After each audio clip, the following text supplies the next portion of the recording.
Hello and welcome to Shades of San Diego. I'm Jessica Chang. This show explores the wide array of people, ideas, and cultures that thrive in our diverse community.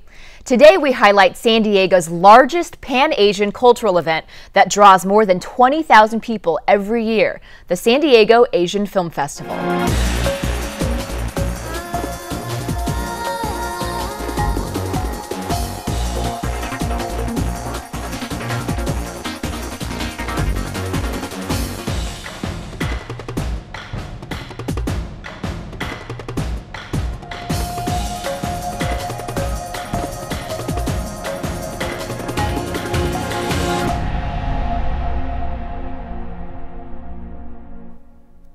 You can catch the San Diego Asian Film Festival from October 9th through the 16th at the Ultra Star Theaters in Mission Valley at the Hazard Center. Here to tell us more about this year's festival and its films are the San Diego Asian Film Foundation's Executive Director Leanne Kim and animation programmer Sam Chen. Thank you so much for being here with us, guys. Thanks for having us. So, Leanne, you started this film festival 9 years ago. I know. What was I thinking?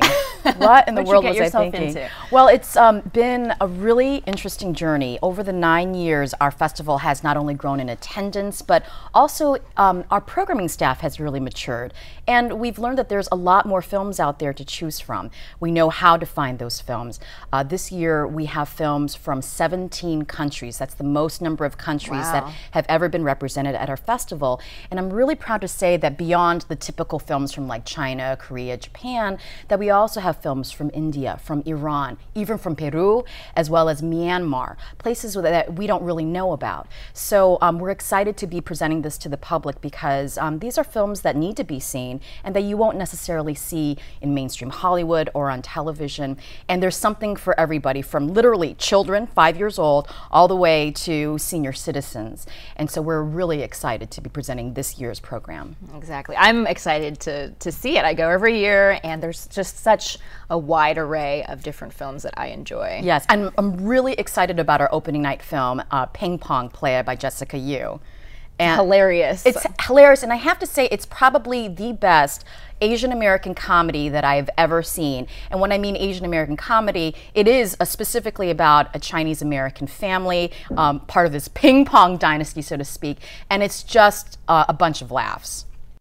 Yeah, not to say that if I was black or white that, I'd be the next, Kobe Bryant or Manu Ginobili, but all I'm saying is that I'd be at least a Moochie Norris, or at least a Mark Mattson, at the very least, Chinese people just not meant to be tall, man.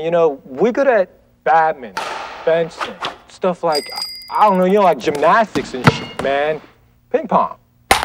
I love this movie. I saw the whole thing, was laughing from the beginning. And it just received rave reviews from the New York Times, which called it hip-hop with paddles. And Jimmy Tsai, who is that hip-hop guy, he is actually the writer and also the star of the film. He will be coming along with director Jessica Yu, who happened to have won an Oscar for Best Short Documentary years ago. So we're very excited to have them here for opening night. And as that is our opening night film, our closing night film is from Japan. It's a film called Always Two. And we screened a film called Always One years ago, and it's a type of film that people still talk about because it's so charming, it's so touching, and it's set in post-war Japan during a time when technology is just coming online, and it's just full of a number of quirky characters who all live in this community together about a young boy that you see on the left there who was abandoned by his parents and has been taken in by this really quirky writer. And just to give you an idea of how popular this film is, this film, Always One, swept the Japanese version of the Academy Awards. Always Two is the continuation of this story, and as you could see, it's just wonderfully shot, and you will walk out of that film feeling so good about yourself, and it's the type of film that you want to see over and over again. And not a dry eye in the house. Bring plenty of Kleenex. So aside from the narrative films, there's also plenty of documentaries, including one about Chinese gymnasts called The Red Race. I think this will be very popular, especially because of the Beijing Olympics. And we received a number of documentaries from China. This one in particular, it's about young gymnasts. We're talking about 4 or 5 years old.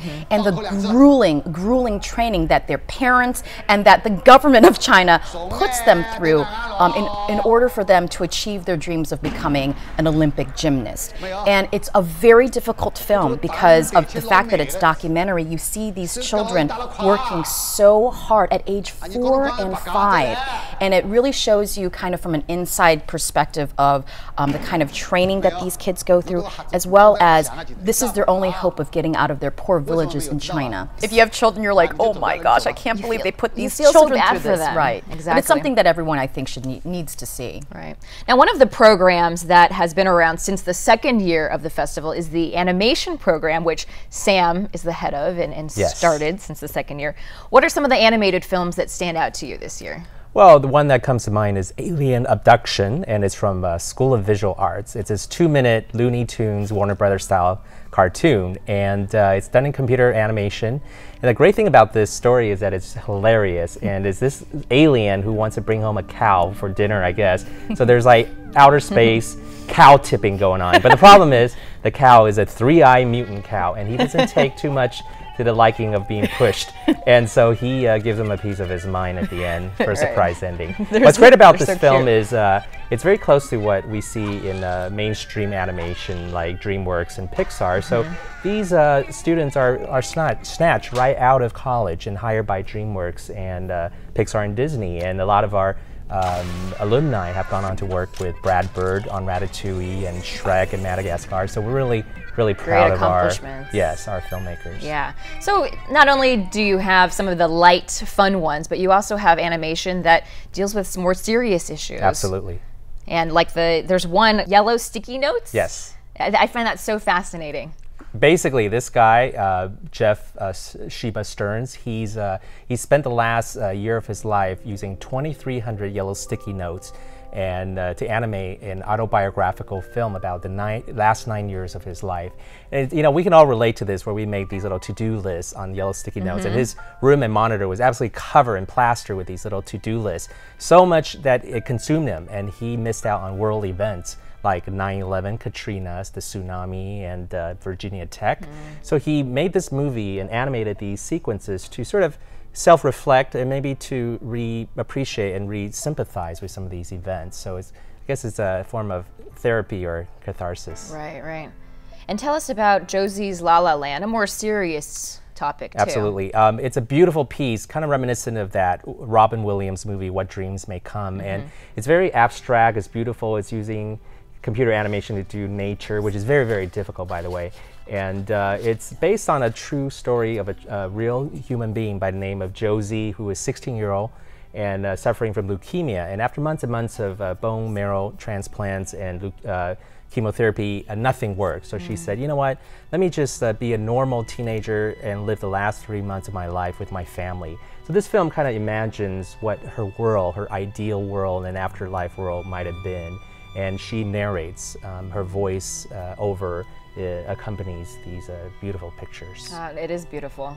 Well, thank you so much for sharing with us. I'm so excited to go to the festival. Well, thank you for having us, and we'll see you there. Definitely. Thank you, Jessica. No problem. If you'd like more information on the film festival, log on to SDAFF.org. But there's still much more to come on Shades of San Diego. We'll show you more previews from the San Diego Asian Film Festival, including a controversial documentary about a near schizophrenic graffiti artist who lands himself in a Tokyo prison. Meet the filmmaker next.